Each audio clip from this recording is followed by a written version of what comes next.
Hello, everybody. Welcome to the Football Fill-In. We're going to start this week's show off. Lads, there was a bit of controversy in Monday's show. Caused by you? Caused by us. It weren't just me, all right? The controversy surrounds Jarrod Bowen and West Ham. We were talking about, would he be a perfect fit for Arsenal? And is he a top four player?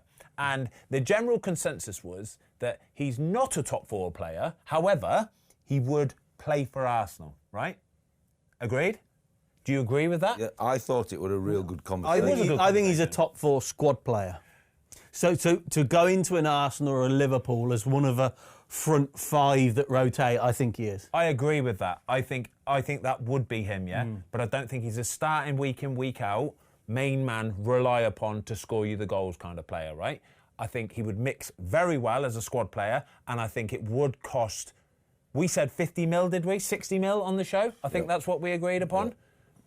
West Ham fans, get in the comments down below. We love Jarrod Bowen, by the way. We're not diminishing his abilities here. We're not talking him down. We like him a lot.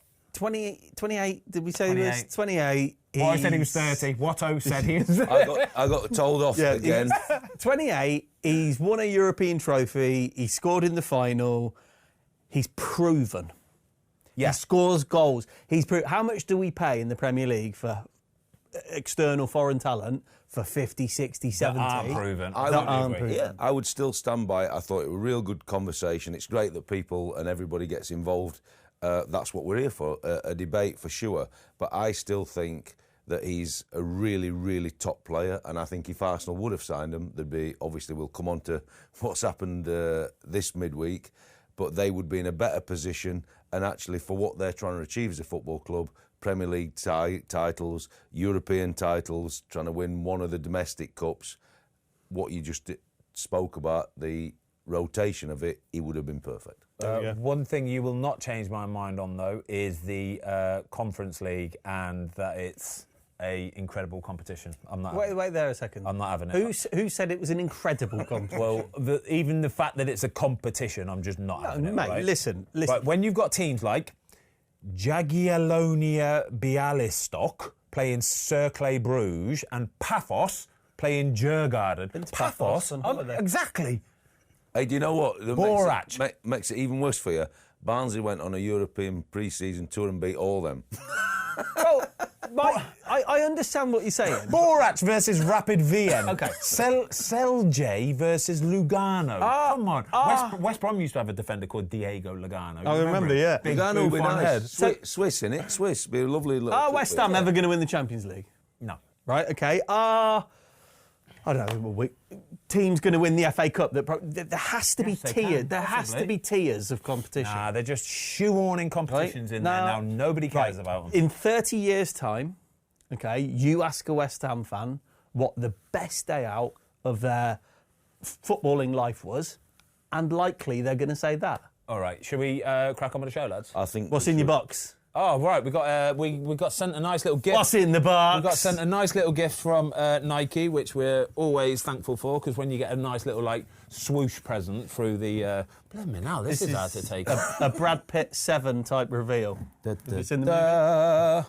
Oh, it's the brand new Premier League ball. That is a... Look at that. Thing of beauty. Look at that, isn't it? It's beautiful, eh? You did say you were going to give it me, didn't you? You can have that, Watto. We don't mind. No, it's a giveaway. It's a giveaway. Yeah, we're going to give this as a giveaway. So this beautiful, pretty. This is like the actual version. This is the one that they play with. About 200 quid. Yeah, they are like 200 quid. It's a bad boy. So somebody's going to win this ball. Get in the comments down below. We're going to put a link to the website. We'll put a link to the website as well. Somebody can win that. It's a cracker, honestly. Just a little prediction. Yep. For next season. Go on. Nike's last year with the Premier League ball. Yeah. Next year, Puma have got it. At the start of next season, there is going to be absolute murder about the move. I agree. We've worked with Puma balls before, haven't we? And it's fair to say they're not a goalie's friend. They're not a goalie's friend, and whether they're trying to make the goalie's life a bit more difficult, I think we'd have to concur. But I think the players and the goalies for sure will be missing that little bad. Was it the Puma ball that Mikel Arteta was moaning about earlier in the season? I think, is it Puma that's the FA Cup ball? Because they're the Championship or EFL ball. Mitre are the FA Cup ball, aren't they? Either way, I think there's going to be... It might have been the Caribou football. yeah. He's moaned about one of them. There's going to be murder because they move all over the place, the Puma ones. And unless they've changed the ball, the look of it completely, the way it flights, the aerodynamics and stuff like that, it'll be interesting to see, to be fair. But they're going to be missed. Nike are going to be missed, aren't So you they? definitely want to get that one. I remember the, Mitre. Do you remember it was Mitre? I remember I used to have a Mitre. Mitre Maxi... Multiplex. Eclipse. I had a Mitre Mitre Eclipse. Delta, remember that? Mitre Delta. What a thing of beauty that was. A big leather thing. I remember trying to kick it. Could hardly get it out of my 18-yard box. Killed your foot as well, didn't it? Yeah, Nike going to be missed. What are we starting with then, lads? Why don't we talk about Liverpool being the reigning champions playing with the new Puma ball next season? Yeah, they will be, won't done they? and dusted, They'll isn't have it? that nice little gold badge on their sleeve next season, Liverpool will. It's done and dusted. It is, it's done and dusted. They're just too good. They're just too good. There were a few doubts, wasn't there, about maybe a month ago, 5 weeks ago, but they've put them all to bed, just been relentless, just keep churning it out.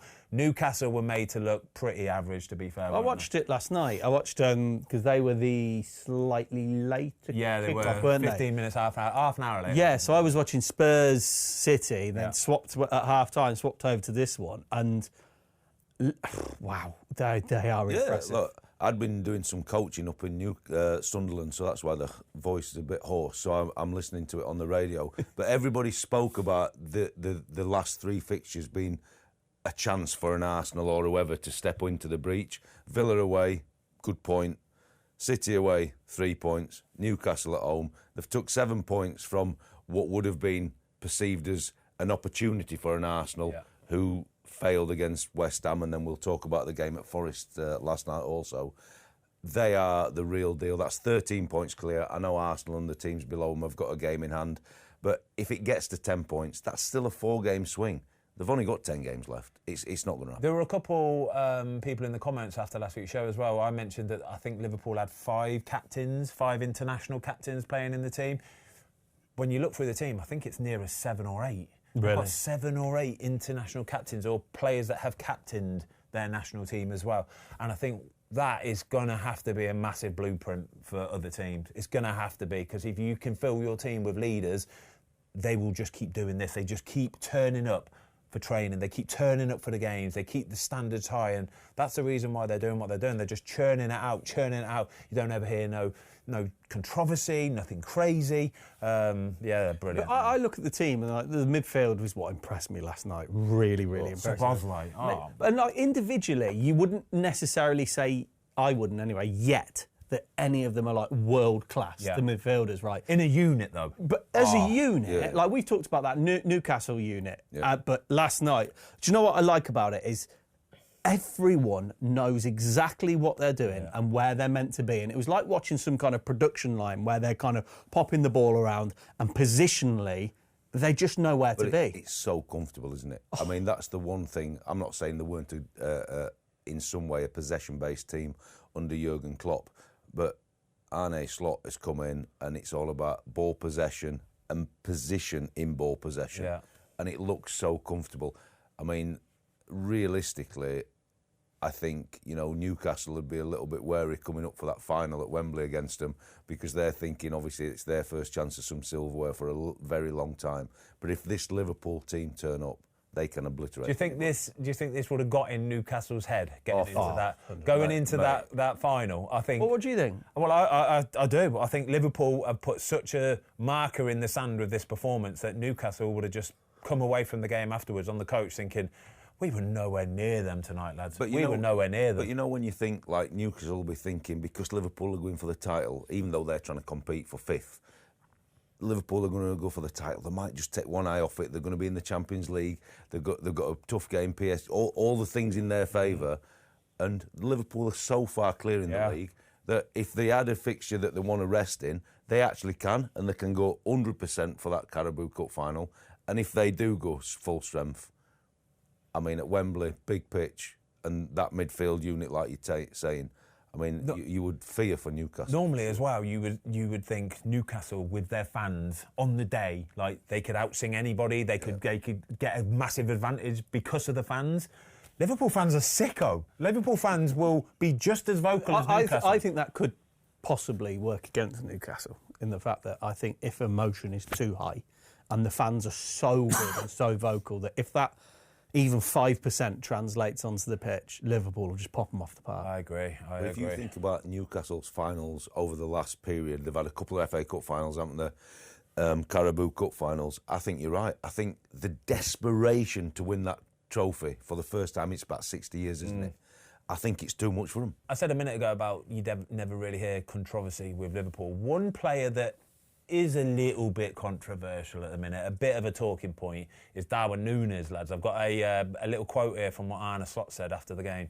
I don't mind that he missed a chance. I'd have loved him to score it, and I know he will eventually score. But if you miss a chance, you need to be fighting for the team. I'm not saying he didn't do that at all, but it wasn't the usual Darwin, the one that is loved by the fans. What do you make by that?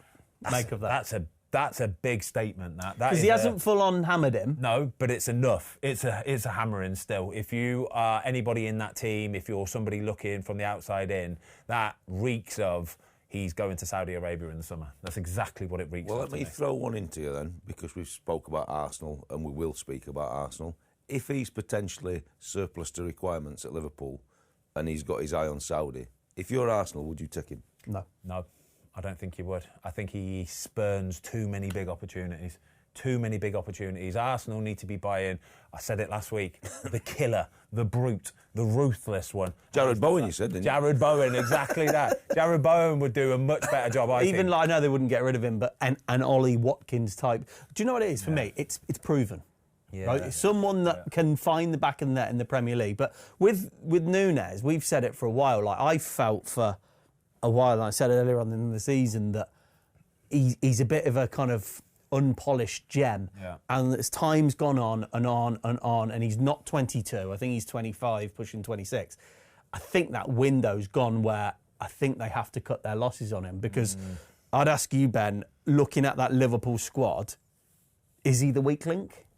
I don't think he's a weak link, because I still think he's a handful, and any defence coming up against him would worry about him, because he's so physically capable and he can do things that other strikers just can't do. He's a little bit like Erling Haaland in that sense, that he can create so much just for himself, just because of how big and athletic and strong he is.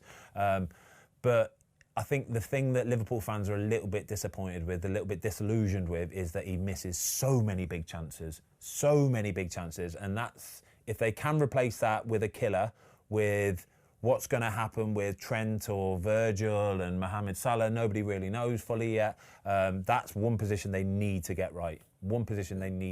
But it does.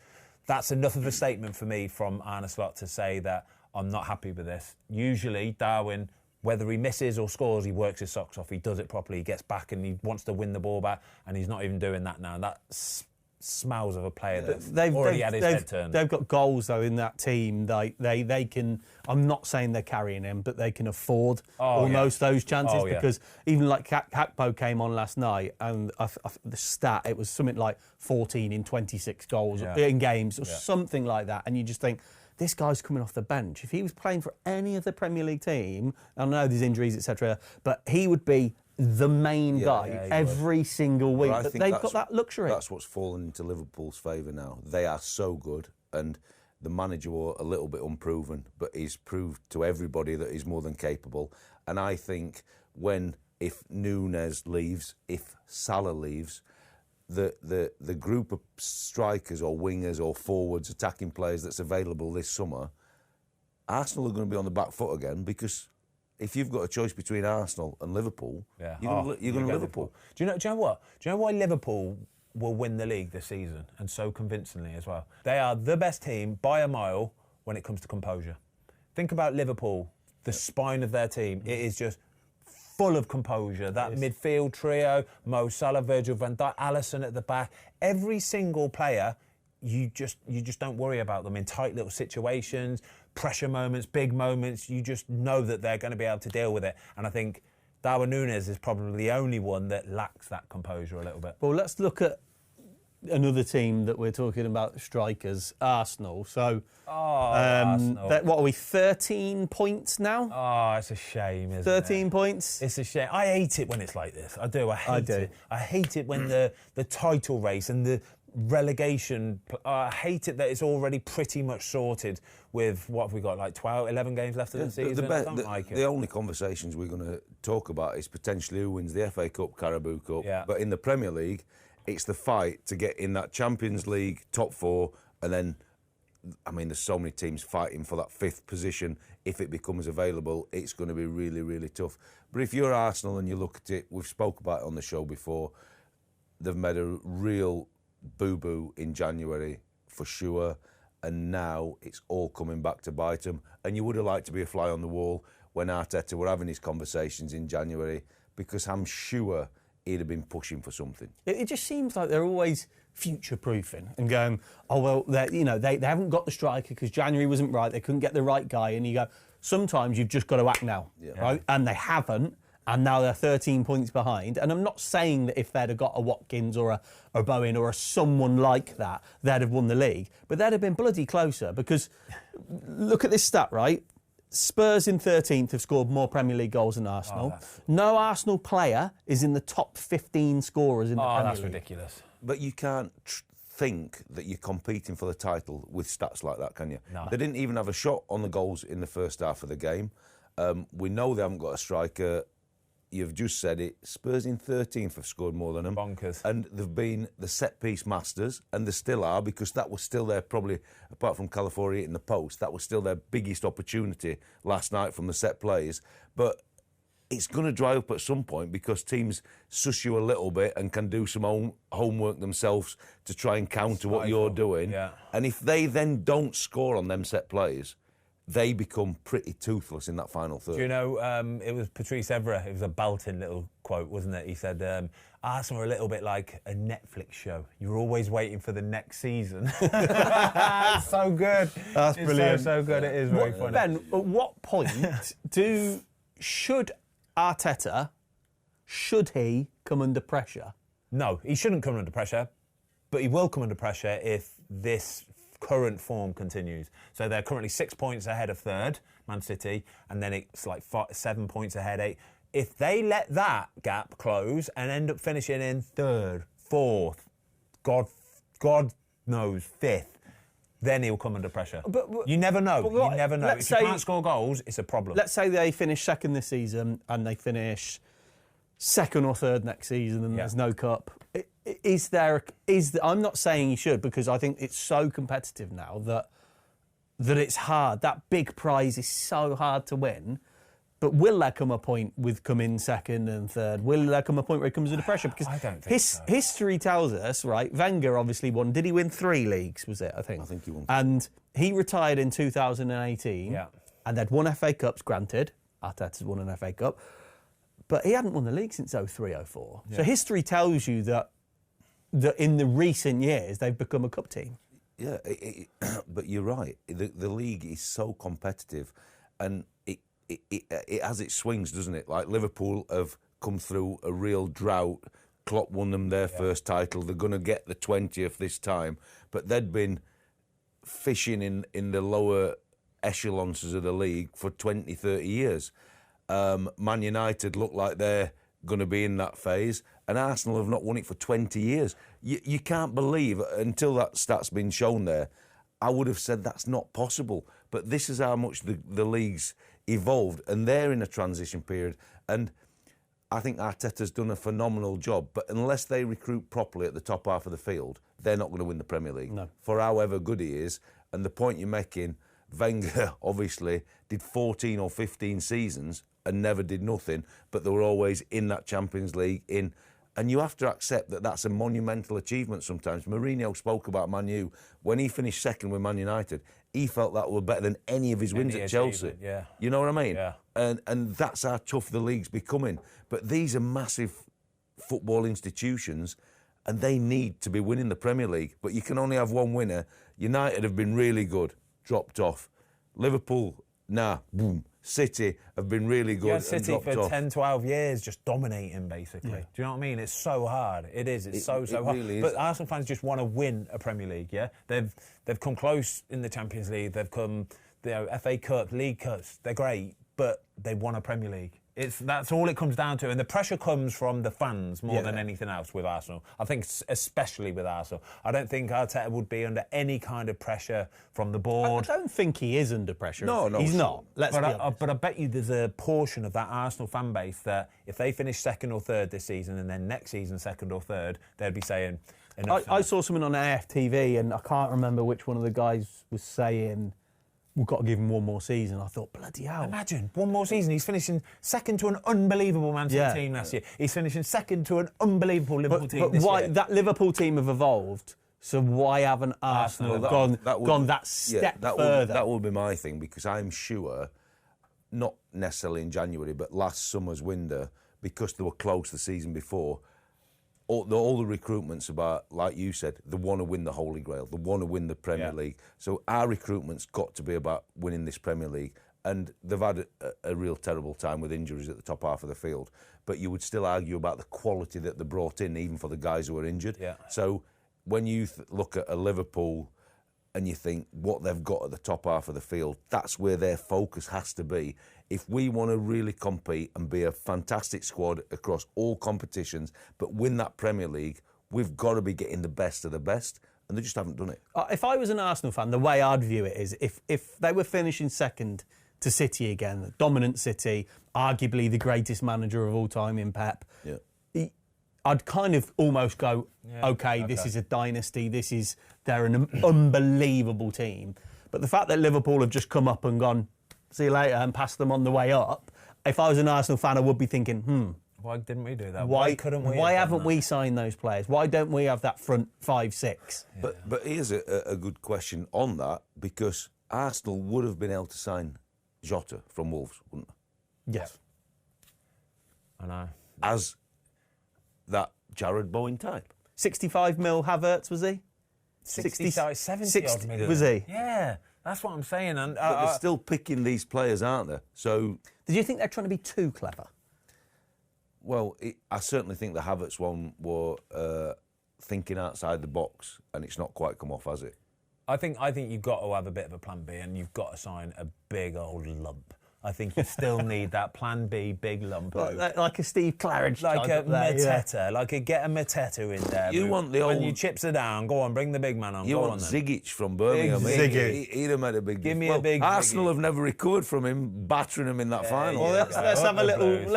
All right, then, let's talk about Mateta, right? This... Palace, I mean, did you see this one come in, destroying Villa? No, I didn't.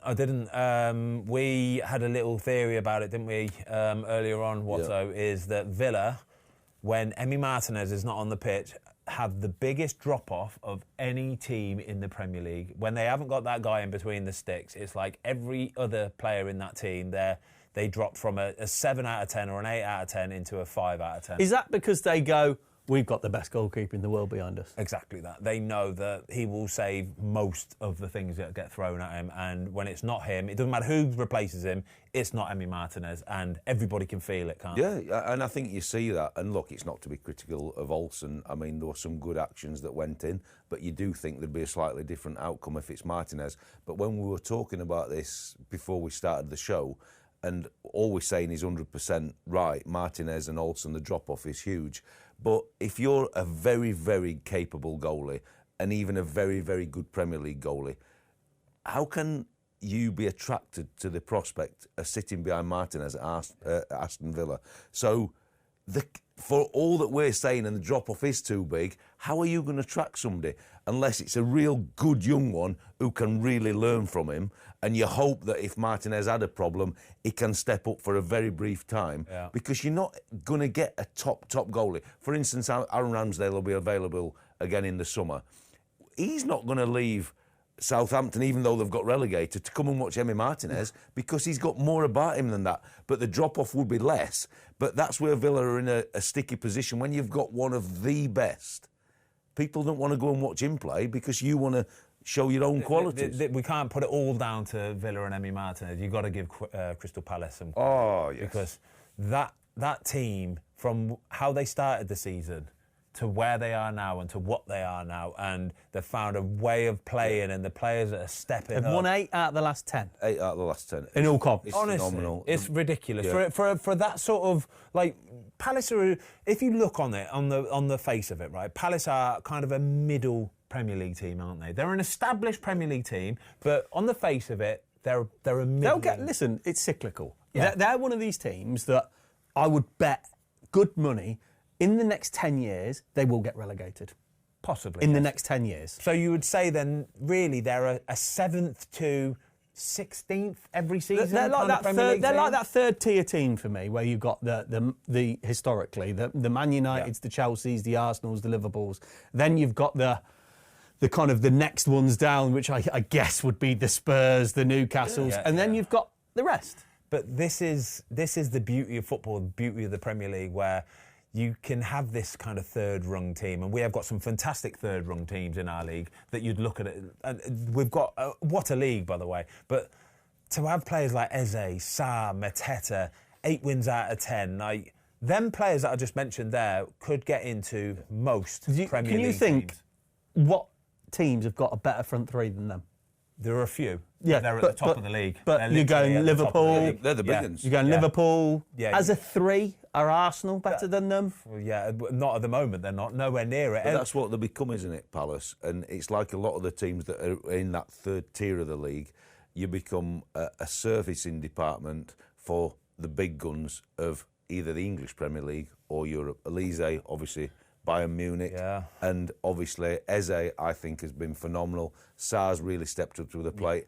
Mateta, I think the top 4 would look at him and think, we can't. But do you know what? He's proving week after week, and you think, yes, I can. This is the snobbery in football. Yeah. That I don't like. And that it should be, yes, I can. Honestly, that there, Watto, is exactly the But problem it's true. with some of the big what teams. that guy did exactly at the problem. weekend when he had the run that created the second goal was phenomenal. It doesn't look great. It doesn't look like you're the most fluid in your actions, but he beat 2 men with strength, nutmeg somebody, played the perfect pass, and I think at the moment they are phenomenal. They've always been good at home, but they're a really good team, and I think we're talking about the Premier League, but the way the FA Cup draw's gone, they've got a real good chance of getting into the quarter-final, and I think a lot of the teams are looking at that now thinking, we're going to have a big chance this year in that FA Cup. Let me ask you something. Would you take Eze, Sarr and Mateta, or Son, Solanke and Kulusevski as a 3? Oh, that's a really good question. Oh, my God. We're not supposed to go quiet on it. All right, then. I'll ask you that one. And Watto, what about Gordon, Isaac and Murphy? Yeah. Or Eze, Sarr and Mateta? I think on all the questions, there's the one in the room that you think, there's one out of the 3 on each one where you think, yeah, I'd like to change. Yeah, you could kind of, you could But mix as a them up. three, as a 3, I would probably say, strangely enough, that the weakest 3 is probably the Newcastle 3. Okay. As a 3. Fozzie, Spurs? I still don't know the answer. I would take the Palace 3. I don't know the answer to this question. Get in the comments down below, you lot. Eze, Sarr and Mateta, Kulusevski, Son and Solanke, or Murphy, Gordon and Isaac. There is a little caveat in that Sarr has obviously come in and done really, really well. It took him a little bit of time. But we're talking about now. We're talking about now. We're talking about now. We probably know the ability because of the Watford days. But you don't want to turn this into an Arsenal bashing, but I'm telling you now, this is a really good conversation, and the 3 threes that you've put are really, really good. Yeah. Maybe the but Tottenham Arsenal 3, would take any of them. Maybe the Tottenham 3. Any of them. Maybe the Tottenham 3 is the weakest of the 3. I think It's a separate show. No, honestly, No, it is. We need to do a show. When you turn it round and you talk about, we've said Palace are in this 3rd tier, Tottenham are in the 3rd tier but trying to get into the top tier, and Arsenal's trying to win the league, and Arsenal's set at the front as weaker than all them 3. When we're saying the tiers, I don't mean right now. No, I'm talking of course. in English football type scenario. If it financially, right, if you look at that there, Eze, Sarr and Mateta, 200 mil? Yeah? Has to be. 200 mil? Has to be. 60 million quid each player, Yeah, probably. 60, 70 each. Maybe Mateta a bit cheaper, maybe. I don't know. But then, Well, that's it. but then if you look at the Newcastle, Isaac alone is 120 mil. Yep. Yeah. Gordon's probably 60 mil. 60, 70. Murphy probably won't have the same sort of He wouldn't sale have- value. he wouldn't However, have the what he transfer offers on the pitch is phenomenal. Phenomenal. But then you look at Spurs and Son, you're not really getting much money for him because of his age. Kulusevski, for me, is an unbelievable Yeah, he's a player. baller. I love Kulusevski. I don't think you're buying him for anything less than 70, 80 mil. Solanke will come really good at Spurs. I really think he will. I believe that. I think he's obviously not played at the big setting, the big club, and he's obviously had his injury problems this year, but I think he will be a really good striker. Current form, I'd have that three there. The Crystal Palace front three of Eze, Sarr and Mateta on current form. I really would. Well, you wouldn't want to play against them. No, would you? They've got everything there. Everything. You've got Mateta, an absolute beast, battering ram, gets on the end of shift, scoring goals, confident.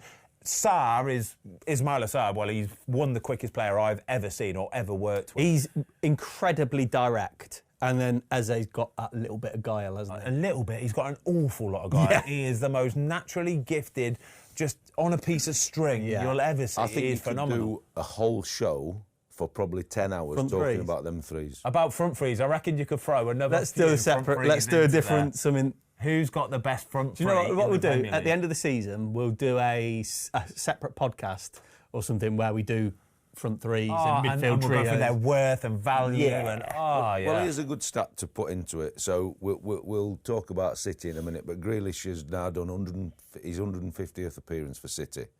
And we're talking about front threes. He's had 16 goals in 150 appearances. He's won 3 Premier Leagues, 1 FA Cup and 1 Champions League. So his trophy cabinet is phenomenal. But would he get in one of them front threes on current status? No, I don't think he would. You can't say he has. But look at that, those stats that you just reeled off there. So my question to you would be then, Ben, look at those. It's been a great success for Jack Grealish, hasn't it? Been a great success for his bank balance, I'll tell you that. And his trophy cabinet. His trophy cabinet and his bank balance are absolutely popping, mate. In that 150 appearances, he's probably made about 70 million quid as well. But the sad fact of it is that Jack Grealish doesn't get near the front three of any top Premier League team. Could he, really? if he went and played every single week at a Spurs, at a Palace, at a Bournemouth, whoever, could he get back? Do you think he could get back to the level? Without doubt he could. I think Jack Grealish needs a bit of freedom now, a bit of freedom to go to a team that the manager will say to him, Jack, go out there and do what you do for me, please. Just express yourself. Go and be the player that we all know is in there and waiting to pop out. Do you think that sometimes players are damned if they do and damned if they don't? And what I mean by this is, you look at Jack Grealish and he was loved by Villa fans. He was tearing it up. And if he'd have stayed there, there's an argument that he might have gone throughout his whole career without winning anything. Yeah. Okay? And sometimes fans will go, oh, he was loyal, or he didn't make a move and get the. Yeah. Then he goes to City, wins it all, or then you go look at the Harry Kane of the world and go, oh, he could have been, the top goal scorer ever in the Premier League, possibly. Yeah. Never won anything for Spurs. It's almost impossible, right, to be the player that had the whole career at the top level, smashing it, being the best player on the team, being loved by everybody, winning all the trophies, making all the money. It's impossible. You don't get those players anymore. Would really would don't. Jarrod have had the same legacy if he'd have gone to Chelsea when he could have done, allegedly? If he'd have gone to Chelsea and won 3 leagues in the Champions League, would Jarrod have the same legacy now? He would still be seen as a great player. It's definitely Yeah, still be but seen as feel a would be great. totally You different, just wouldn't it? don't know how these players are going to get. I know he would have played well in any team. No, yeah, sure. But you know what I I'm don't saying? blame Jack Grealish for doing what he's did. He was the best player at Aston Villa. Villa fans absolutely loved him. He went out there every single day and expressed himself, and everybody loved him for that. Man City buy him for an awful lot of money, a ridiculous amount of money, in fact, and then almost put the shackles on him. They put the shackles It's exactly on him. what happens. And they're buying a player and then not playing him in the way that he's supposed to be played. They're deploying him. He's the star player. But he was the star player at Villa, and it was right financially for Villa. And actually, in Grealish's mind, I'm sure it was right. He would go in Without to that that. point to the greatest manager Yeah. on the Watto, planet. do you So think- he's thinking he's going to take his game to another level, not pull the shackles onto him a little. Is it, as a football romantic, right? Do you think there'll come a point at the end of his career where he'll go, do you know what? I didn't have my best years flying, Or is it a case of I won this, I won that, I'm rich beyond belief, that'll do me? Will there be a tinge of that? I think there has to be a tinge of that. I think for all these footballers that we've mentioned on this show today and all the ones we've mentioned all season, they are very wealthy guys. So I don't think that plays into it. I think the ones who really make a big difference is the look at the trophies and the look at what they've done in their career.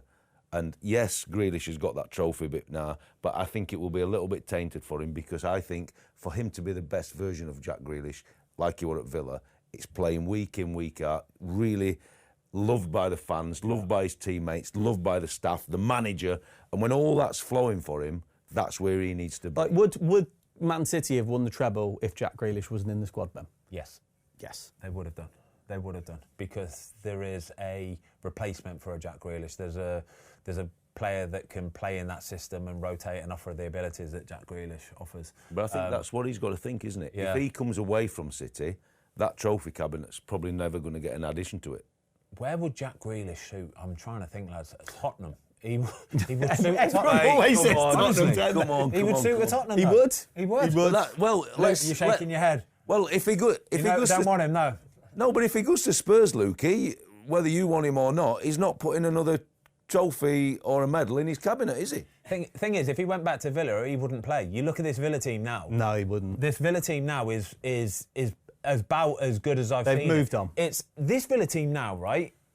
The best starting 11 you could have for this Villa team is up there with. Do you remember back in the day where you had the Gareth Barry and the James Milner and the Ashley Youngs? Yeah. Even Gabby Agbonlahor up front, right? That Villa team. Oh my God, really good team. They were phenomenal. Martin team. Larson, Olaf Malberg. Phenomenal. They were a team, proper mate. team. Honestly, they were brilliant. But when you think about how the game has moved on, and we're not saying Grealish has passed it by any stretch here, but the game has evolved. So when we talk about how strong the league is, where is Grealish going to go and fit in when we talk about how well a Brighton are doing, how well a Bournemouth are doing?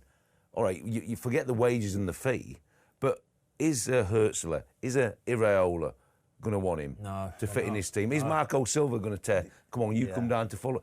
And it's not been detrimental on Grealish, but the game is evolving all the time. Yeah, it's true. The other thing is as well, there's tough. certain players I genuinely believe, I think you could put in a Cody Gakpo, right, and he's rotated a Jota, and they're happy, they're comfortable being on the bench for 2 games, coming in for 2 games. I believe there are certain players, Ismail Sarr being one, possibly, James Maddison being another, Jack Grealish being another, that have to play. Yeah, have to play. They can't dip in and out. No, they have to get momentum. They have to get a bit of confidence. Yeah, they need to be in that starting lineup. They need to be relied upon. Yeah. They need to know that it's up to them on that match day to win the team the game. Yeah, and they love all that. They love all that because it feeds into their ego, their confidence. It makes them the player that they are. They thrive upon that. But when you start rotating them and you're playing them one week and then not the next, they lose that momentum. They lose that ego boost, the confidence, and they're not the player that they can be. And what did you make of the VAR Haaland last minute? I've just tried to watch it back there, and this is what I don't like, lads, because it's quite This was the last minute goal for Haaland. This is the last minute goal that was not given as a goal on the pitch. So Haaland put the ball in the back of the net. The referee disallowed it on the pitch because he said it brushed. Well, he thought it was a handball, basically, and his claim was that it brushed his bicep. Right. They then went to VAR, and the VAR agreed with the on-field decision because there was nothing clear and obvious. Yeah. So if you just quickly look back to the Manchester United game last week, the penalty that was not given. So the referee gave the penalty on the pitch, Ashley Young, this is. The Ashley Young for the pull. They then went to look at the replays, and to overturn the referee's decision there and then, it had to be clear and obvious that he had made a mistake, Clear and obvious, right? Agreed? It wasn't clear and obvious because 2 players have got hold of Ashley Young's shirt, They've actually got hold of his shirt. So it's not clear and obvious, so the decision should stay. Yeah. However, they've looked at this Haaland goal and there's it's not clear and obvious. There's nothing that's clear and obvious. It feels like we're being bound by kind of details of what's been said. So my question to you would be, like, when you watch the rugby, you'll hear it, and they'll say, is there any reason why this try can't be awarded? Yes. What, is there any reason? Why can't we do that? Exactly that. It's almost like any time VAR makes a decision one way or the other, afterwards, right, they can spin it however they want to spin it to back up what they've done. Yes. Yeah? They can manipulate the words of how they're going to describe why they came to this decision. They can just do it with every single decision. Any decision they make, they can always back it up with whatever they want to say. And I don't like it. We're lost with it. I really don't like it. The one that you're speaking about had a massive effect on the outcome of that Everton-Man United game. Fortunately, this didn't, but the actual process and the decision is still wrong, isn't it? So because this didn't have a big effect or is a big talking point... It'll just get brushed away. It'll just get brushed under the carpet. Yeah. And that's the bit there that... What about when Spurs went up the other end 10 seconds later and if that had gone in, that goal... No, was it Sarr? I can't remember who it was. Just at the back post, wasn't it? If that had gone in, that'd have been... How to pay? I thought when you look at the clips, obviously I was driving and you could hear it on the radio, and I think Vicario's made a big difference coming in. He made some big saves. Yeah. But then at the other end, we don't praise Ederson enough. He had 2 or 3 good moments as well. So it was a quite entertaining game. But I think because Spurs have dropped off so much, this has just been passed by. But I think it's a massive result for City. What do you make of Ederson this season, Watto? What do you make of Ederson? Because I think going into the season, he's up there as one of the top 2-3 goalkeepers in the league, yeah? Along with your Alisson and your Emi Martinez, he's up there, right? Yeah. And then this season, I think there's been a bit of a drop-off from him. Well, in the summer, if you recall from it all, there were a little bit of talk he could have left, wasn't there? Yeah. And I think... It was Saudi Arabia, wasn't it? And I think he's probably had a little bit of that in his mind because he maybe feels he's done a lot with City. Yeah. But yes, I do believe he's had a drop-off, and then they've started rotating, so there's something not been quite right there at City. He's still a really, really good goalie in the Premier League, and probably still by far the best with the ball at his feet. Yeah. But I think as City are now going to evolve, I think this, because he's going into his last season next year, could be his last, and I think that's probably been playing on his mind. It would certainly be playing on the manager and the ownership's mind as what they're going to do, because he's going to be very, very difficult to replace. Very difficult. Well, to get him in the first place, I think what they signed him from Benfica, it was still a decent amount of money. It was a lot of money. But not crazy money. Yeah. But even then, though, I thought, it's going to take a bit of adjusting. You know, Brazilian goalie, playing in Portugal, used to a certain style, having to come into the Premier League, but hit the ground running. And some of the saves he's made over the years, the assists that he's got, the playing with the ball, completely revolutionised it in the Premier League for me. Completely revolutionised it. No, he did. He was the one for sure, and that's where Guardiola, a lot of the successes actually come from. Yeah. That signing were pivotal, but I don't think they're going to be as fortunate on the next one because it's so hard. It's going to be really so hard. It's really just this season, I just see a few goals going in this season where I thought, Ederson last year didn't make that mistake. Ederson last year didn't let that goal in. And that's the bit there I'm thinking... Probably the link to the team. You know, you got a team that's flying and a team there's going to symptomatic of all of it, exactly. But looking at goalies, we were talking about this off camera, and I really need to get into Onana with you guys, because those 2 goals last night against Ipswich, you got the first one with Dorgu, the second one with the cross that came in. Like, from a layman's point of view, I'm looking at this from a goalkeeper point of view and thought, if that goalkeeper is really loud and communicates effectively, neither one of them go in. Do you want to talk about the first goal, Watto? The first goal is the big error for me, the big error. And I was watching this game. This is the game that I watched last night. Obviously, it's sort of TNT week, isn't it? So you can watch all the games at a certain time. So we had the Manchester United game on, and the commentator didn't really mention Onana. He just mentions Dorgu, and he's saying Dorgu makes the mistake. He's the one that... And I'm thinking, God, there's so many more facets to this than just blaming Dorgu here, right? So when Dorgu is running back to his goal with Philogene next to him, Dorgu can only really see Onana, He's aware that Philogene is here, but he can only really see Onana. Onana can see the whole picture. Onana is the guy that should be in control of that whole situation. He should be the one that should be vocal, should be pointing, should be trying to make eye contact with Dorgu. He's done none of that. All he's done is close the space. And as soon as you start to close that space, Watto, you're asking for trouble. And as it played out, it was absolute disaster. So what should have happened is Onana should have been trying to make eye contact with Dorgu as he's running down to him. He's making arm gestures. He's telling him what to do. But back off. Keep that space, basically. And Dorgu would have known to just roll the ball to the side to Onana. Onana could have played out a nice little pass to the right back. Does it have to? Can it not be simpler again, Ben? Can it not be Onana shouting, clear it?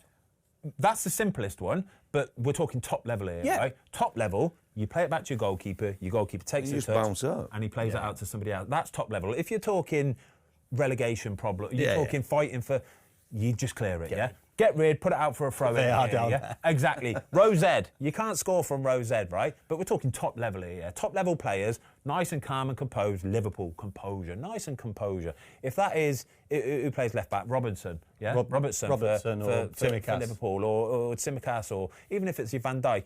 He's nice and calm here. He's holding the player off. He's getting a feel for Philogene. He's going, no, wait a minute. There you go, Onana. Have a little touch of that. They just panic, and that's the problem. And what about the second one? That cross. We've seen them. This is a bit more technical. You take this one, Watto. It's really difficult because you obviously you try and wait in that real good position because you have to think about if there's a contact coming in front of you. But still, the best ones are reading that situation. They're trying to get the defensive line up a little bit higher so you've got a bit more reactive time, a bit more space to work. But you're still anticipating that if everybody misses it, you've got enough explosive power to read it and get onto the ball. It just goes in so easy and soft, and we're looking round at everything, and it's a goal. But I think I saw a stat this morning before I left to come on. Man United, De Gea, I think in 12 seasons he made 17 big mistakes that led to goals. And they would have been in the first couple of seasons as well. Yeah, and he had a lot. He had a lot in that first start. Yeah. And now in 2 seasons, 13 massive mistakes for goals. So that just tells you where you're at. And there's so many things wrong at Man United, so many things wrong.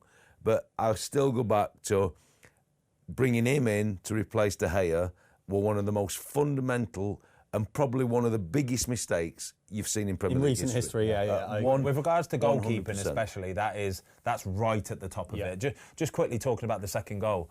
Onana has to... there's a real fine line with these ones because it's a cross shot, right? It's a cross shot board. And as a goalie, it's one of the most difficult things to deal with. But there comes a real fine line tipping point where you have to go, right, I'm going to wait as long as I can for a possible contact, as long as I can, but at some point I'm going to have to give that up and I'm going to have to make sure it don't go in the corner. That's what you have to do as a goalie, because first and foremost you have to stop that shot going in the corner, That's what you have to do. The one thing is, mate, if you get the contact there, it's such a massive reaction save. It's basically got to hit you. So if you don't anticipate and start reading that one across you, every time they do that action, it's going to be a goal. And that's the problem, and he's not that way. He's just stood waiting in no man's land, basically. You try and take a few little micro steps back, buy yourself as much time as you possibly can, but almost at an angle as well, which means that you can make that save. You stop the first ball going in the corner. That's what you do. And if he does get the contact, hopefully you're in a good enough position to make yourself as big as you can to possibly get a block on it, but it's asking an awful lot, but you can't let it go in the corner. No. That's the problem that we've got here. But Man United in general were... The red card? It's a horrible red card. It's a red card. It's a really naughty one. Yeah. And the lad's really lucky he's not broken. I think he's lucky because you saw on the contact the leg bow a little bit. Oh, it's a horrible one. And it just shows you the level of fitness and strength and conditioning that these lads have got by doing the pre-training work and post-training work, because if that would have been on a Sunday afternoon football field, unfortunately, that would have been a very bad goal. And I know that they've obviously won with 10 men, but I just feel at the United at the moment, you could argue that it's a good thing that they've rescued it against Everton, and then they've got 2 centre-halves scoring. Yeah. Well, the only way to kind of get them out of jail. Honestly, the only way they were going to score were from a set piece. Yeah. Three set piece goals. They're never scoring from open play. I promise you, they're never scoring. Like Alex Palmer didn't really have many saves to make in the game whatsoever. The only saves he did have to make were from set plays, from balls into the box. Delivery is fantastic. Bruno's delivery at times is just frightening. Honestly, it's frightening. It's always whipped into that. Oh, it's horrible. He's actually performing like the captain you wanted him to do. Yeah. The one thing I would say on it is Man United, a real poor performance again, but set plays are a key part of the game. We've spoke about Arsenal, so they'll be delighted they've scored from 3 set plays. On the counter of that, Ipswich, Man United away, what a winnable game for them. That's the reality of the league.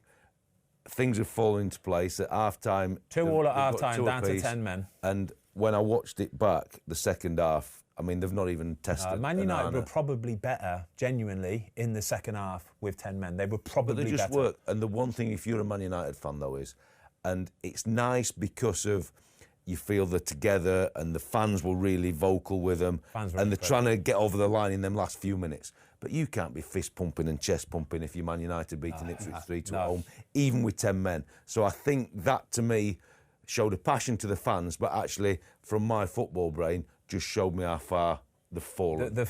Again, quickly, the passion from the Man United fans. I know there's so much in the media, isn't there, about Amorim, and it's not working, and they want him sacked already. The fans don't want him sacked. I promise you, the fans don't want him sacked. The fans are behind that team like you wouldn't believe. The support. Like, honestly, I'm not at the game, but I'm watching, and you can hear them giving it like you wouldn't believe. Yeah, it's a fair play to them, fair play. Well, the good news is that things are going well for them off the pitch.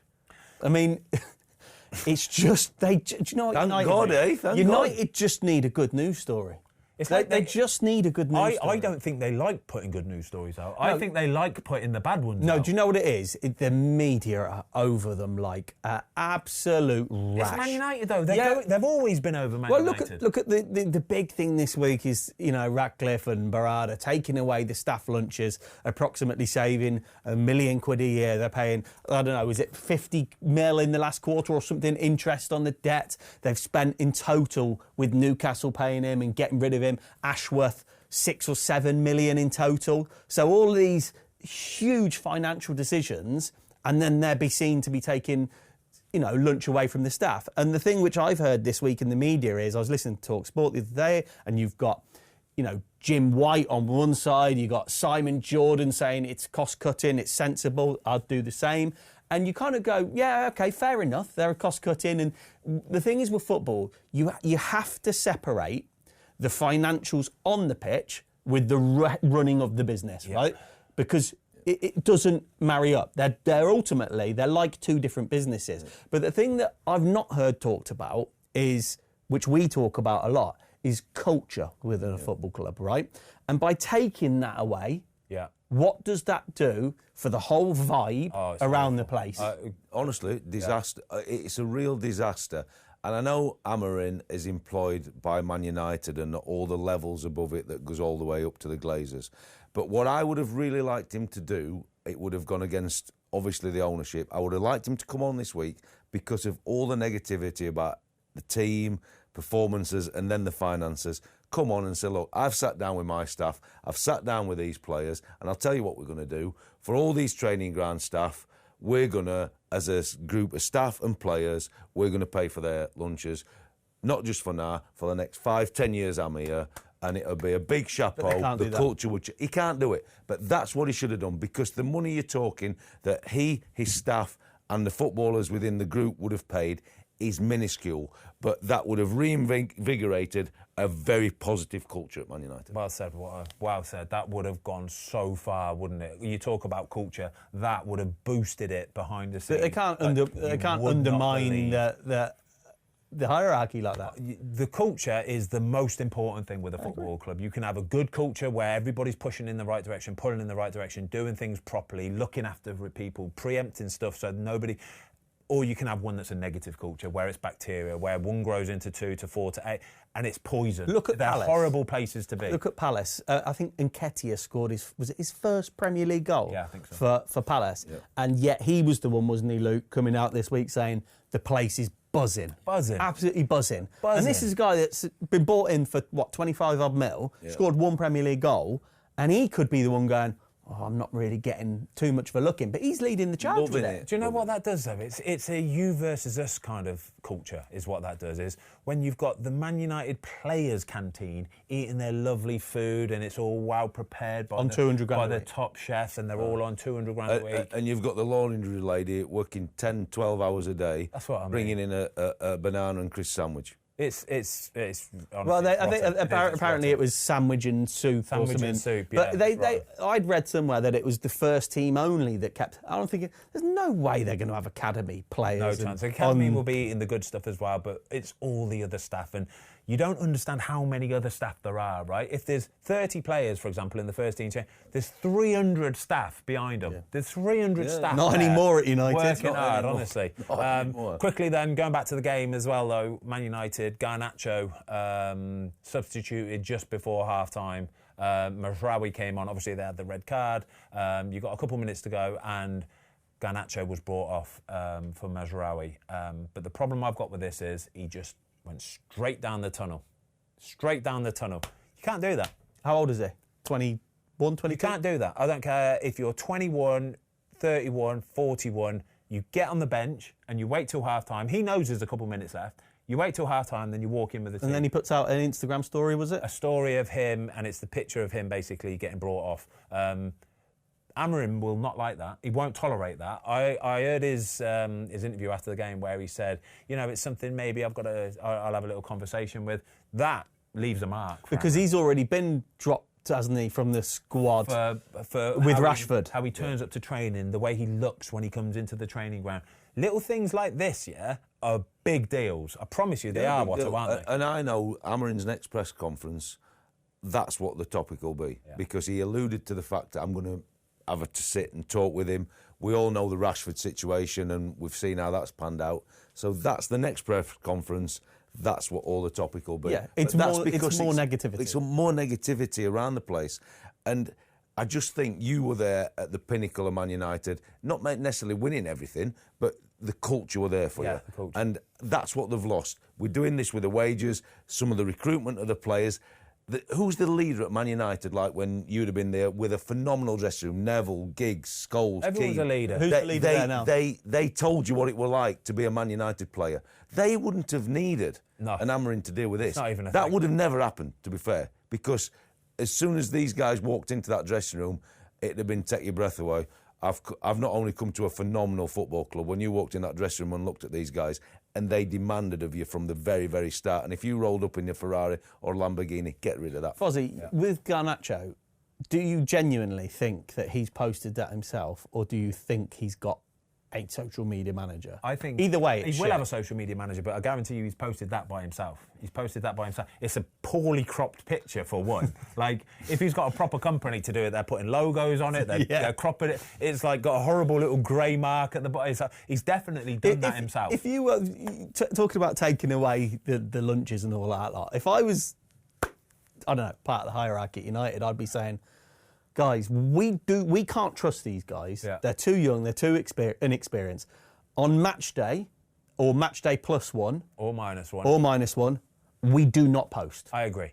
Yeah, I agree. Emotions too much at that moment. Yeah, match day, the day after, you can do silly things that you will regret in the future. So just stay off it. So they should make it a rule. But do you know what it shows about Garnacho? It shows that he's not a team player. Mm-hmm. And I was listening to the radio this morning and they were trying to downplay it almost.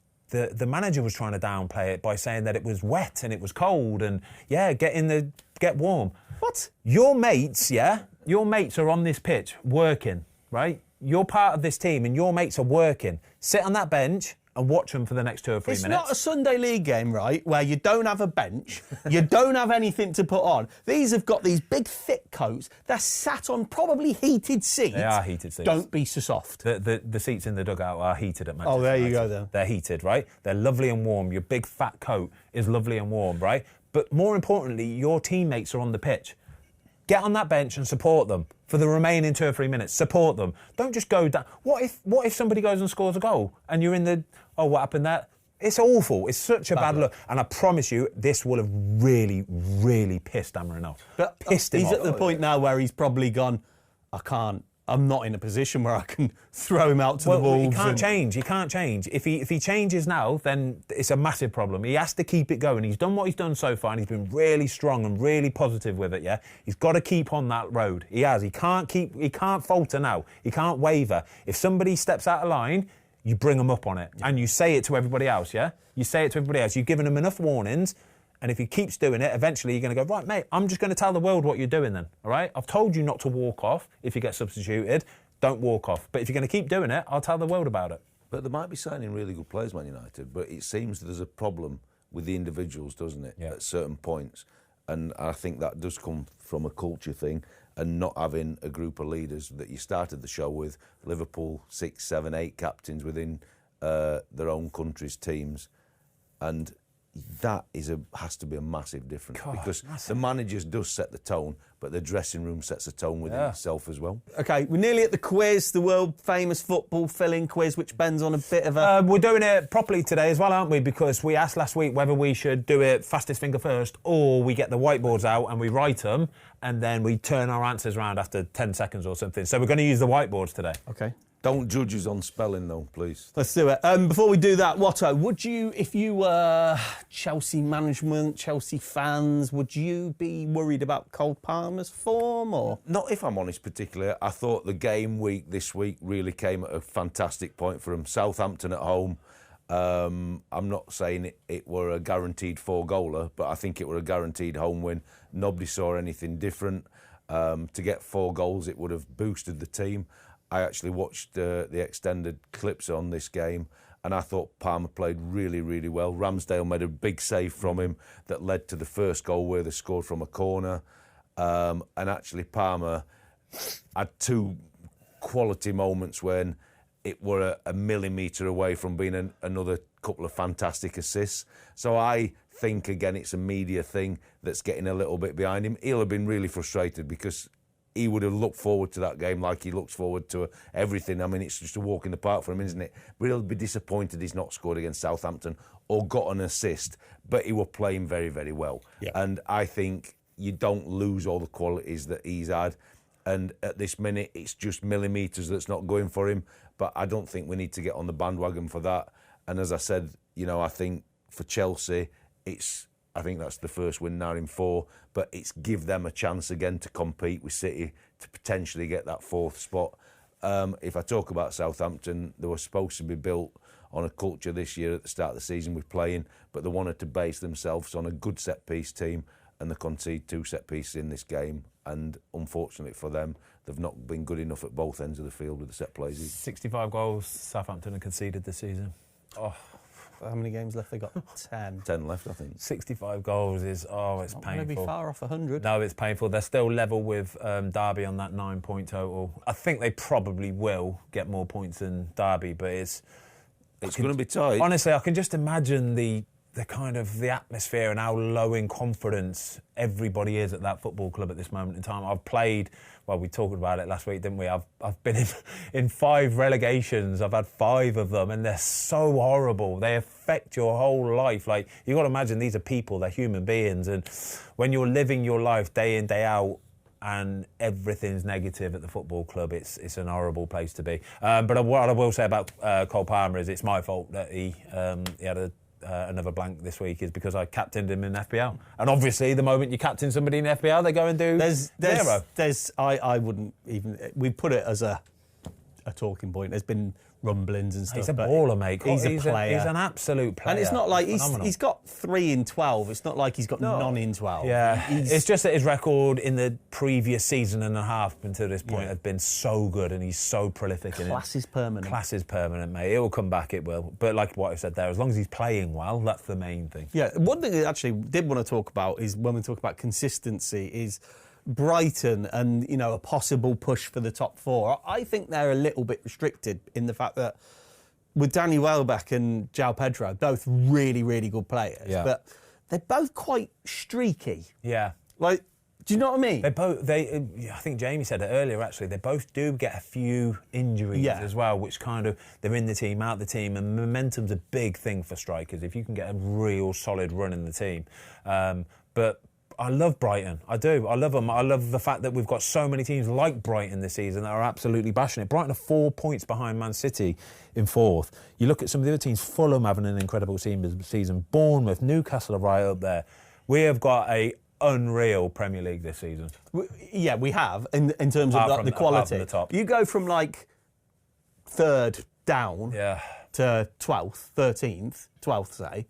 The standard, I don't think, has ever been higher for those positions in the league. And I think whoever does eventually get that 5th, and there's a lot of teams potentially in it, it could be a Brighton, it could be a Bournemouth, it could even be a Fulham if they finish well. And then you've got the established teams, as in Chelsea's, Newcastle, Chelsea's, City's. I mean, you're competing with the best of the best there for these teams who we've just mentioned. But I love watching these teams play. I think Pedro, you know him better than me, but what I see of him, he can step up to a top 4 or 6 team in this league. Arsenal? Joao Pedro would be a bit similar to Jarrod Bowen, if you ask me. He would be a bit of a rotated player, but he can fill in so many different all options. Players are kind of, unless you're an Isaac or a Haaland, unless you're or a an Salah. Very top, mate. That might suit him. Yeah, true because that, of the yeah. injury record. Yeah, true that, yeah. You might be able to manage him a little bit Yeah. better. Whereas I'm not saying it's such a lesser team in terms of the name only, because the team itself is very good.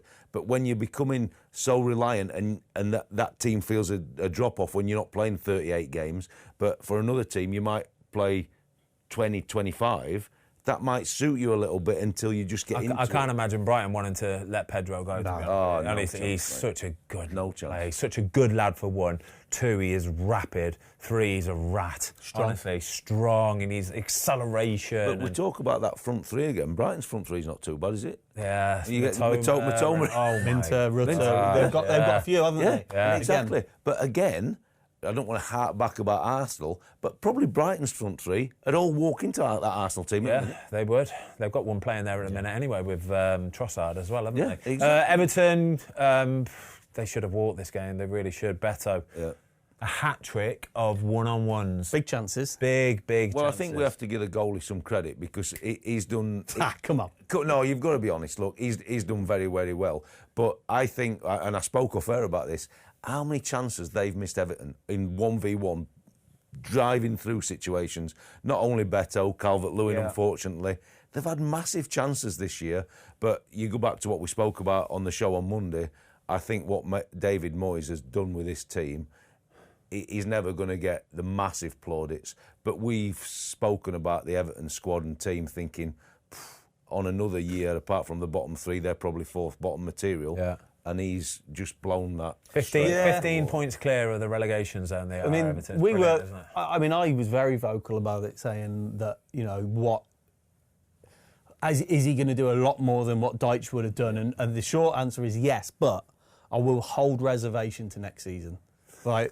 That this is clearly still a bounce, but you've got to look at next season. It'll be interesting, Everton, next season. Yeah, it will be. Into the new stadium. It's about which way they're going to want to go. They've got, obviously, the new owners, the freaking group. It's just, you just never know, do you? You never know. I don't think the stadium next year will be an advantage to Everton. Yeah. Like Goodison The Park's ownership been. is a big plus for Everton because they've had so many years with that Mashiri where they're kicking off and not investing, and the new group, there's a lot of good noises I'm hearing about them, and Everton fans are over the moon as well. In a relatively short period of time, obviously the new stadiums looks amazing. Oh yeah, it does. But they've played a 23s game there or something. Yeah, so did you see it was a Wigan player, was it, or something? Yeah. But he was a Liverpool fan who scored the first goal at the new Everton stadium. Yeah. That'll be a good quiz question for you in years to come, mate. I've got a quiz question for us, everybody, right now, right? Come on, then. So, one of the Everton stands, is called the Gladys Street End, yeah?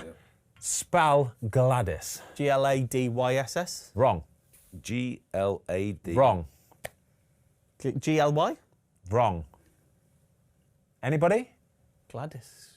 Is it GLY? No. No idea then. Go on then. GWLADY. Is that like Gladys? I've Is sat that there like- all stood there. is that a and looked Welsh at that thing? stand there. Definitely a bit Welsh, isn't it? I hope you're right, mate, because you're going to get pelted. 100% right. Be worse than Jamie's worst ever performance. We'll do this step by step. Gladys is GWLADYS. Gladys. Quick question, quick fire. What is the most famous stand in English football? Cop. The Cop. Yes, a cop. It's simple. Yeah. I thought you were going to say the Pontefract Road end at Oakwell. Should we go and do the quiz, lads? They should have a Dave Watson stand. They should have a Dave Watson with a little flap cap on as well, about 4 pints in his hand.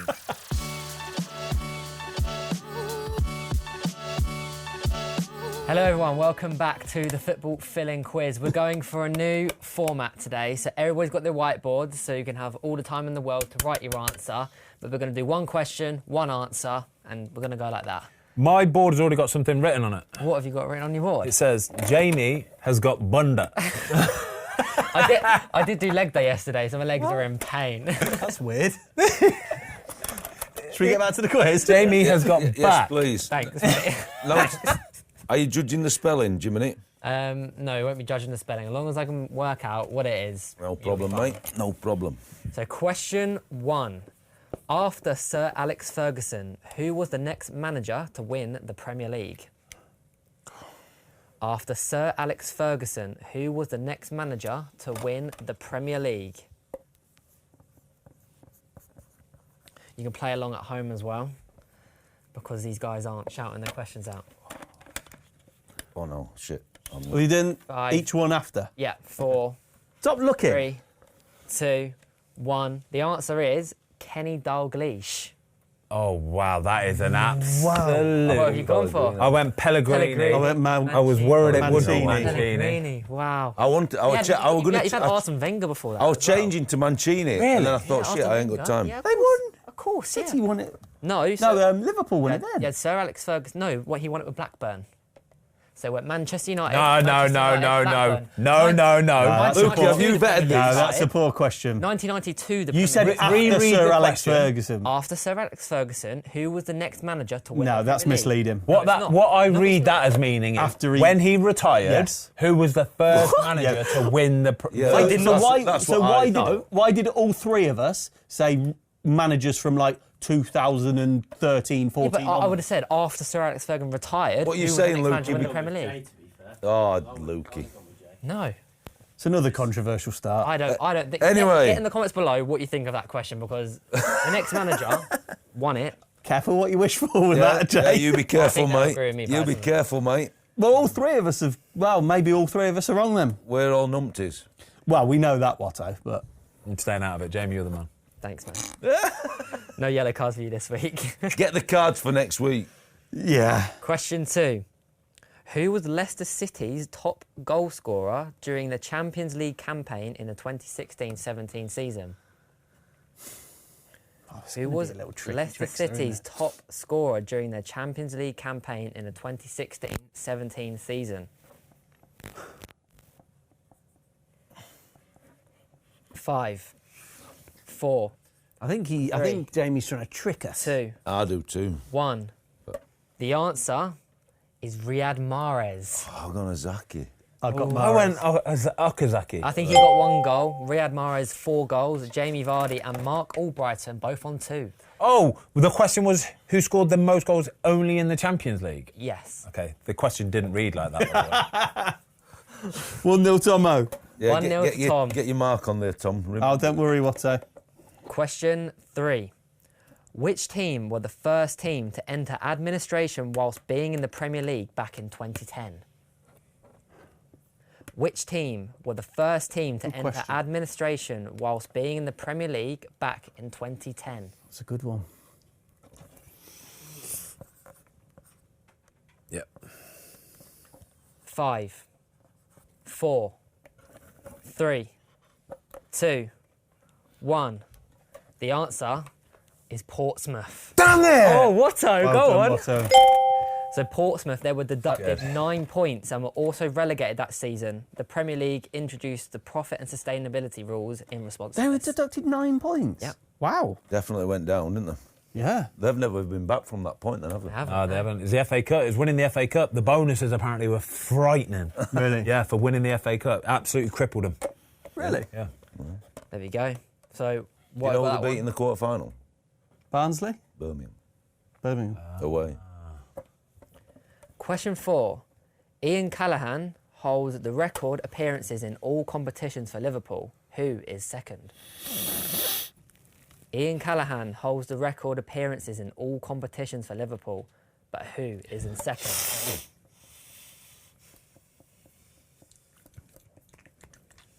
Not gonna lie, I didn't know who Ian Callaghan was when I looked this up. Jay, he's a little bit before your time. We can forgive you for that one, mate. Yeah, He's a little bit before our time. yeah. Watto? Try looking at my phone. 5, 4, 3, 2, 1. The answer is Jamie Carragher. Oh, piss off! I had Carragher, I rubbed him out. Yeah, so Ian Callaghan is on 857 and Jamie Carragher's on 737. Thank you. That's 2 for Tomo. 2-0-1. Question 5, career path question. Oh, you like these, Ben? No, I don't. But you've got all the time in the world. You've got all the time in the world. Oh, have we got a Think timer about it. on this, though? The timer sort of come down this week because obviously you guys got more time. What kind of time are we looking at? Oh, 10 seconds. 10 seconds, whatever. I have played for Newcastle, Preston North End loan, Liverpool, West Ham loan, West Ham, Newcastle, Reading, West Brom, Reading, Amiens, and Bordeaux. I'll say it one more time. I have played for Newcastle, Preston North End loan, Hope I get this right. Liverpool, West Ham loan, West Ham, Newcastle. These are too easy. This is Reading, too easy. I don't- Tom's West like... Brom, I don't know how to Tom's Reading. I like don't know how to seems spell buzzing it. for I it. don't know how to spell Bordeaux. it. Though. That's an easy one, to be fair. Yeah, I know. But they can't all be rock hard. Got to can read they? it for the people Right, at we home as good? well. Go People on. might be struggling. The answer is Andy Carroll. Correct. Well, you Question- see that we're showing that we have got some knowledge. It's Yep. like when you shout it really loud, you don't know whether actually I got it or I didn't. Yeah, exactly. Question 6. Whilst at Newcastle, what club did James Milner go on loan to? Whilst at Newcastle, what club did James Milner go on loan to? That's a good question, because he was, like, established. Thanks, Tom. Whilst at Newcastle, what club did James Milner go on loan to? Oh, did they get relegated with him? 5, 4, 3, 2, 1. The answer is Aston Villa. Oh, and they both got the point. What did you get, mate? Nothing. None of your business, all right? So What did you put? Don't know. he put Liverpool. Liverpool. You've got to show them you. Sorry. Did they get relegated? Was that? Did they? Maybe they got relegated. Don't know. It was at the start of his Newcastle career. He went to Villa, and then he transferred to Villa afterwards Yeah. as well. So did he go Leeds, Newcastle, Villa then? Yeah. Must He have, went yeah. on loan. James Went on Milner's loan. played for some He's had He's a very proper. good career. very good. What are the scores? 4? 4, 3, 1. Wow, I Question need you, what? 7.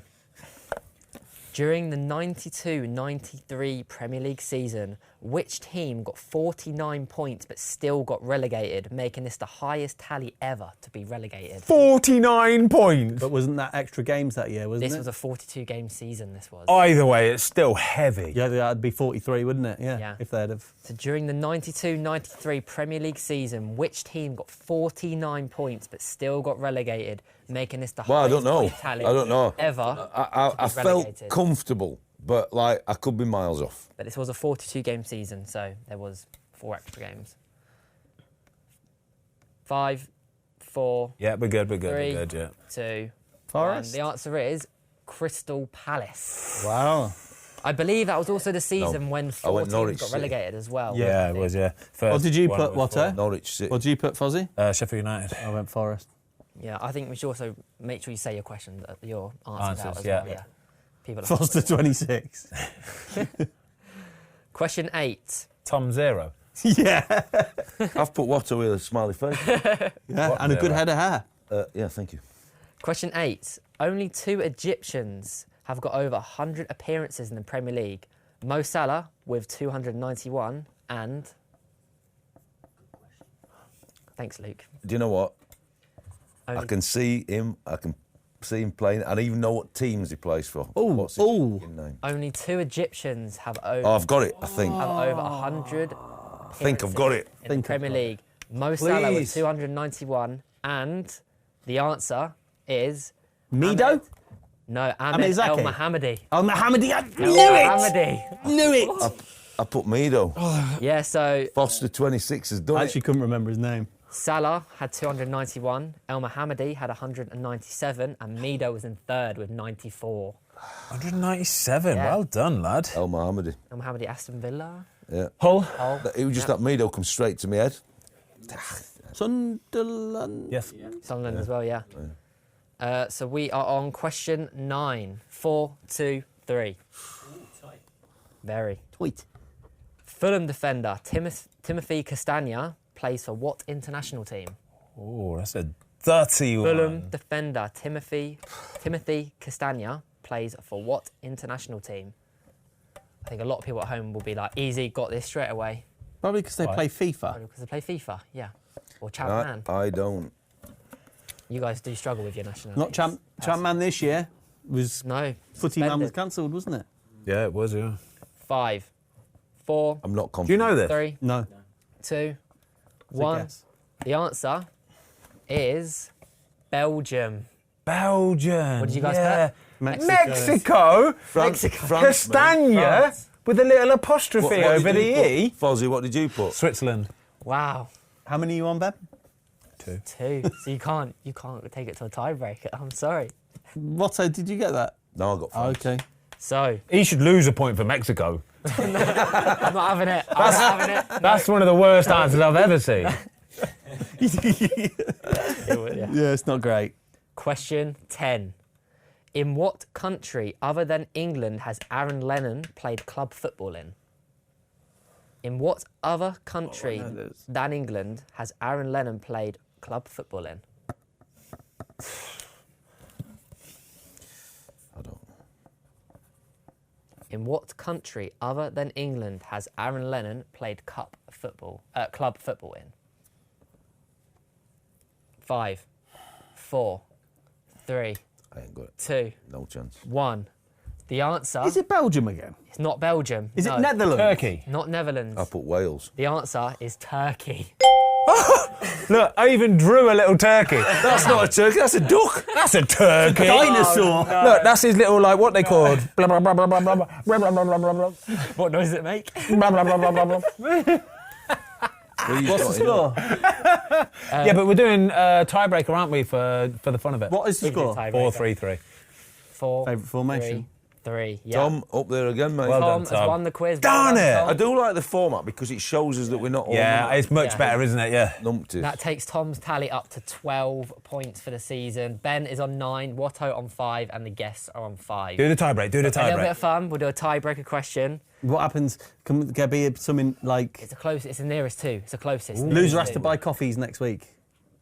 All right. Okay. Okay. We've got a coffee machine downstairs. Yeah, okay. All right, then buy the pods. Question 11. Just a fun question. Thierry Henry joined Arsenal in 1999, but how much did the Gunners buy him Oh, for? good question. Closest win. Do we have to be exactly right? Yeah. Well, no, it's 90 closest to. what It's did you closest say? to. What did you say? 90 what? 1999. What do we get if we get it exactly right? You get a bonus point in the quiz. What? Yeah, a bonus point. If we, is everybody happy with that? Yeah, if you Yeah, I get ain't it got a on the clue. dot. If you get it on the dot. Oh, okay. On I like it. The the fact dot. that it's on the dot. Okay, can we? Watto, what you got? I've got 12.1 million. 12.1. 9.7. 9.7. 12.8. The answer is 11 million on the dot. Oh, he did Which us with means- the dot bit.